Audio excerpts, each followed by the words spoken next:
Okay, Roland, this video is for you. So you sent me two rakons to build, actually one to build and one to repair. So this 76 I built, and it's finished up, and it's looking lovely. I really like these yellow 2.0 connectors. I love making my own power whip connectors, just because that way I know that they're soldered good and that they're not going to come apart or anything like that. What I do is, after I build it, I use heat shrink over each wire. Then I add super glue to make it connect from the connector to the wires. Then I put this bigger heat shrink over the whole thing and melt it down. And when it dries, this thing is good to go forever. I mean, it's never going to break. And you're never going to pull the pins out. I've seen a bunch of plugs where the pins get pulled out. Actually, I've seen a new one. Let me see. I got it right here. This is a newer one from, I really don't know who it's from. It might be Beta FPV. I don't think it is, but it might be. But they got the clips like the little 8-pin plug type things do. So these don't come out. You can't pull these out either. But the older style, yeah. Oh, nope, that's not. Here's another one, but different. This is, well, it has thinner wires. This is the best one right here. This one has nice thick wires, and it has the pins. This one comes with the God damn it, I can't think of the name of it. The V2 B Core. Yeah, the B Core V2. This one actually comes when you buy. Oh, so I guess this is made by G&B, because when you buy their little 250 milliamp hour tiny whip batteries, like this size, you get one of these with it when you buy a 6-pack of them. But anyway, I like mine the best. And I get my little connectors on eBay, and they have all colors like blue, green, yellow, red, black. I need to start stocking up on all the different colors, but yeah, it matches with your frame for sure. Yeah, this one turned out pretty nice. So you also had me order you a FR Sky X Lite radio, and that came in.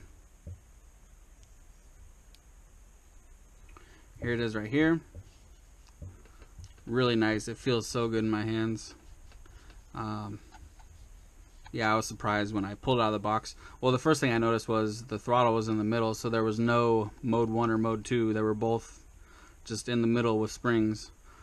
And it comes with some spare screws, and all you gotta do is put a screw right into this hole right here, and then it turns it into mode 2. So this doesn't have no screw in it when you get it. It has the screw on the side. Just stick it in there, screw it down, and then you got mode 2. And then the screw next to it will adjust the stiffness of how hard it is to throttle up and down. I got it set exactly how I like it. You might like it a little stiffer, but I like it pretty loose. That's just how I like it. So, and then the 66 you sent me, it was like halfway built and it didn't fly right. I tried to fly it when I first got it, and if you try to punch it past like 40-50% throttle, it'll just flip over and drop to the ground. And I noticed that motor 4 was slowing down, because I was holding it in my hand and throttling up, and I could see motor 4 slow down almost to a stop when you throttle up. So we got 4 new motors. We got the TBS 0603 20,000 kV. Pretty nice motors. Definitely nicer than the Racer Star. And that like partially fixed it, but it still would do it, just not as easily as before. So then I had to start messing with the ESC protocols and stuff like that, and the minimum throttle and everything, and finally got it figured out. So it's ready to go. I did a bunch of setting up and tuning and stuff of it, and then you decided you wanted 3.5.1 on it. So I just got done flashing it again, setting it all up again, and now it's finally ready to go. So hopefully you don't change your mind again. Alright, so that one's good. This one's good. I'm going to show you. I have them both set up in this radio. It's pretty cool how it's OpenTX. It's pretty much the same as any other FR Sky radio, the interface is. But you got to kind of get used to how to navigate around. Like, you hold to the left to go into the main menu. This is exit. You hold up, I think, to start a new, or go to your model. Oh no, hold to the right to go to your models. Okay. And then to be able to go to the next page, if you're down here, you got to go all the way up to the top to where it hovers over that. Then you can scroll over to the next page. So that's kind of a pain in the ass, but not bad. So you can see I got the 76 and the 66 in there. It's on the 66, so I'll just plug a battery in for that one right now and show you a little hover. Actually, I have a little bit of flight footage of this I might throw up here.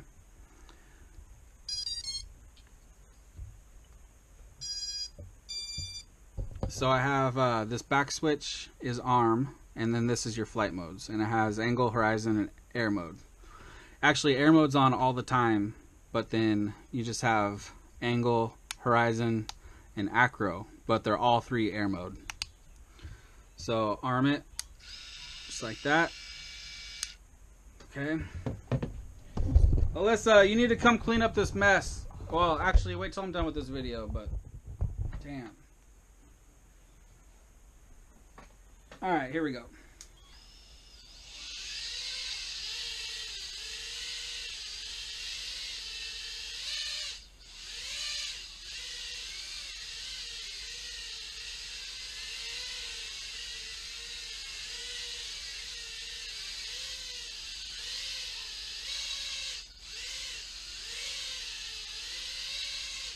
It doesn't seem like it has a lot of punch right now, but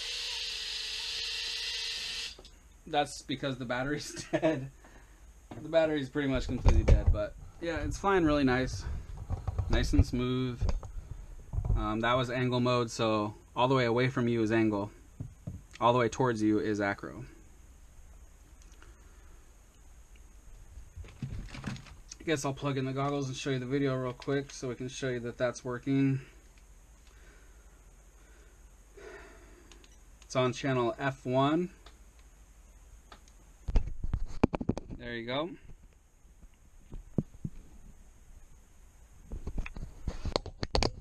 All right.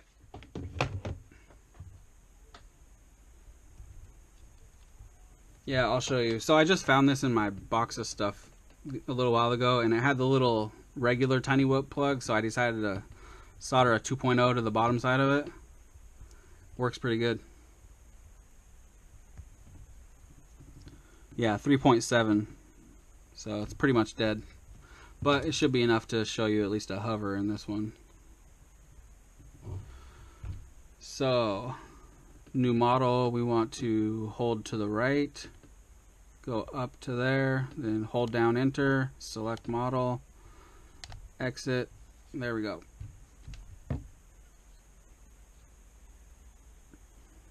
This one's running 3.5.1 as well, and reverse props. They're both running reverse props. And this one's the same as the other one. It has a different receiver. This receiver actually has telemetry. So you'll see on the screen, I'm too close to it right now, but if I move the quad away, over here, you'll see the signal just popped up. So that's your signal bar, your RSSI right there. The other one doesn't have it because it has an XM, but this one has telemetry, so. And it's the same as the other one. This is arm, this is your flight modes. So let's arm it.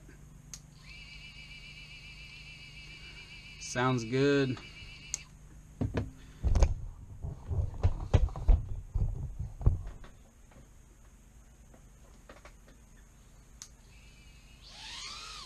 Oh man.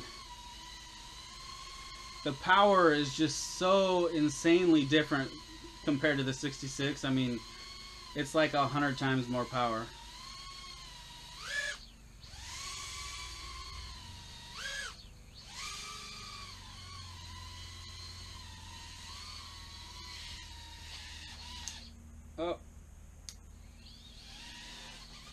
It looks like the battery's dead. Batteries are dead. Alright. Well, there you go. There's those two. And then I'm also building you a 2-inch. Let me show you the video real quick if the battery's not too dead.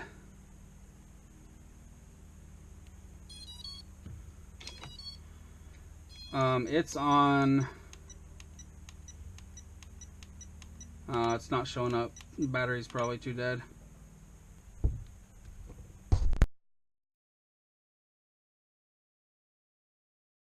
Sorry, I was having some technical difficulties there for a second. Alright, so it is on channel F4. Okay. So there you can see. Okay, maybe you can't see, maybe you can. I need to get a screen. Alright, so that's that. And like I was saying, I am also building you a 2-inch Tomo Quad Sonic. I have all the parts except for the frame and motors, and you're sending me those. So as soon as those get here, I'll finish that up, and I'll do a part 2 of this video to show you that thing. Alright, thanks, Roland. Let me know if you have any questions. Alright.